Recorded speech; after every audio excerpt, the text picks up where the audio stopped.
Is Neel Kashkari right? Is it too soon to know about the economic effects or the inflationary effects of this war? Yeah, I think it is too early to tell. I mean, what we know from the first, 3 or 4 days is that the worst case scenarios have not turned out, right? I mean, people were predicting maybe oil at $100 a barrel and, a crash in the economy and the stock market. We haven't seen that. Last time I checked, oil was at about $75, $76 a barrel. That's, a significant increase from where we were, but we have not seen the worst case scenario, and that's good news. But yeah, look, I think Neel is right that we don't quite know what to expect here, and I agree with his assessment. Is this a 3 or 4 week incursion, or is it, a 3-year incursion? Yeah, so WTI crude 74.70 right now. Brent is at 81.30 right now. Still, though, those are up more than 30% this year, and we're not even 3 months into the year. Well, look, that's a pretty sharp uptick. Let's be clear. I mean, a rising oil price is a bad thing for the economy. It does put pressure on inflation. It does make our economy weaker because, let's face it, energy is the master resource. Everything that we have and everything we produce depends on energy. So. But we'll see. I mean, look, thank goodness we have a president in the White House right now who's drill, baby, drill. And one thing I think investors have to understand, unlike I'm a little older than you all are, I mean, I grew up in the 70s when literally OPEC had a blade at our neck. Yeah. And they could thrust us into a recession and they could, pull us out of recession. And that's not the case today. We're the biggest oil and gas producer in the world. And that has, to some extent, not fully, but to some extent has cushioned us from the effects of Middle East oil. Steve, I remember the odd even license plates. I was super little. I remember that too. So you are old enough to remember that. I was super little, but I do remember having two cars. I think you read about it in history. No, but 2 cars in the driveway, one with an odd and even. Well, I remember and we felt being my a parents lucky and I grew up in household. Chicago. We would pack up in our station wagon back then, and we'd get in line, and we'd be 14th in line to get gas in the morning. So I remember those days. But having said that, I guess what I'm wondering, and I want to go back to what Neel Kashkari told our Michael McKee, that, it's just too early to make the call. You have an incredible advantage having worked inside, with the president. Yeah. And on that first day on Monday, we had a soundbite of the defense secretary saying this is going to be quick and fast and so on and so forth. And you had the president saying, we're going to take as long as it takes to do this. Do you think they had a clear strategy of how much this would take, how long it would take, how difficult this would be to do? I really wish I could answer that question. I don't know. I mean, I did visit the president a few weeks ago, and it was clear that he had Iran on his mind back then about what to do about Iran. What did he say to you? He just said, I'm trying to think about what the next step in Iran is. But, it's interesting because Trump has not been an interventionist. He ran against, a military adventurism. And yet, I really believe part of this, it was a humanitarian effort. I think he really was bothered by the tens of thousands of people that were dying under this murderous regime. So I think there was a big part of this, I really do, that was humanitarian.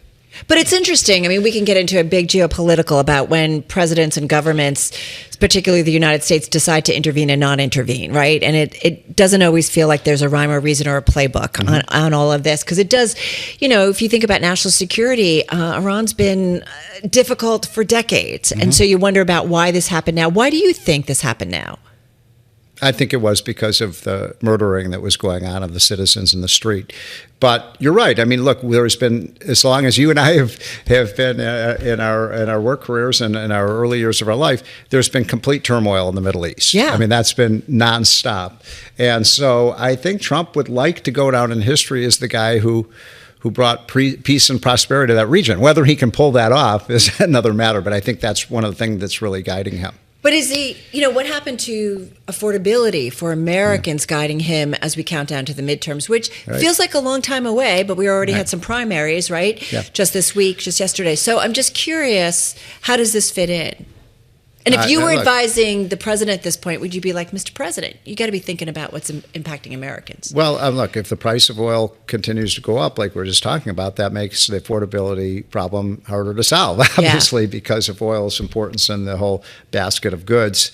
I do think, look, fundamentally, I really believe we have a strong economy. We got some numbers out today from the ADP showing private sector job growth up.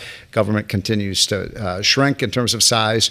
We do have the tax cut that's kicking in for people, which is a stimulus. So I remain bullish, but wars are not good for stock markets. Let's face it. Well, it's funny that you went there. Forgive me, but it's like we do also have a president that we know that watches the stock market. Yes. So is there a presidential put here in terms of how long this conflict goes on that we can assume the president's going to... I don't think Trump wants a long, protracted involvement in the Middle East. I think he wants to get in these surgical strikes, decapitate their military, and get out. Well, he's decapitated leadership. Did the same thing in Venezuela in a different way. And your comment about the humanitarian element was interesting to me because that doesn't seem to gel with MAGA and America First. The idea, and it's kind of like an old school U.S. view, which is a term I've used with you in the past. You don't agree with the president on tariffs, you're more of an old school Republican. Is the president, in your view, splintering the Republican Party? Because there are those folks who say, we have no business getting involved in other countries' wars. We have no business getting involved in other countries' politics. We are about America first, not America alone. Look, these are all things that I've been pondering. A lot of us have. Look, it's Donald Trump's party right now. There's no question about it. He has very, very high approval ratings with Republican voters, not so much with Democratic voters. And so my sense is that clearly Republican voters are rallying around Trump and the flag right now. And but on the other hand, none of us, we saw what happened in Iraq and Afghanistan, and nobody wants to see that happen again, least of all the president of the United States. So I don't have answers to these questions because it all happened so quickly. So let's talk a little bit about between now and the midterms. And I know the economy is what you focus on, and economics is what you focus on. If this makes the president's path and Republicans' path in the midterms more challenging, what are some priorities you believe the president needs to do, communicate to Americans for affordability, so then Republicans are successful? Well, there's no doubt. Midterms? Affordability and bringing inflation down is the top domestic priority for the country, and the people have spoken out about that. With respect to what's going on in the Middle East right now, if by the time we come around to the midterms, which are still 6, 7, 8 months away, then and he has a happy ending here, then that'll certainly help Republicans. But look, I'm going to be honest with you. It's very difficult for Republicans to hold the House. It just is. Usually the average amount of seats that a out of party picks up is about 25, and Republicans have 2 or 3 seat majority. So you do the math there. It's very difficult. The Senate, I think, is even in play. I know a lot of Republicans think they've got a firm grip on it, but I'm not so sure. The most important thing Trump can do to ensure that he has a Republican Congress is to grow the economy and to deal with the affordability crisis. You're quite right. My wife, who's a Republican, she gets mad every time she goes to the grocery store. You have no idea what ground beef costs, and I have no idea what insurance costs and those kinds of things. So, but she's not alone. That's right. No, she is not. So go back to what was a focus for us last week was the State of the Union, and the president came out and said we've kind of solved the affordability issues. Yeah. Had we? I believe we're on the way. I think if you look at the latest inflation reports, they show it coming down. The Fed target, one of the things to think about is the Fed target has been 2%. I think the American people want 0. All right. In other words, if I were advising Kevin Warsh when he comes in, don't shoot for 2, shoot for 0, because we've had so much. The reason people are angry is because the last 5 years, the price of things are up 25%. Well, maybe that's a communication issue because the people don't necessarily understand the difference between disinflation and deflation, and they think about it like gas prices. Yeah, and I think that's really right. So let me explain what you're talking about, because this is important. President Trump says this all the time. Sometimes I say it all the time. Politicians say, we're going to bring prices down. No.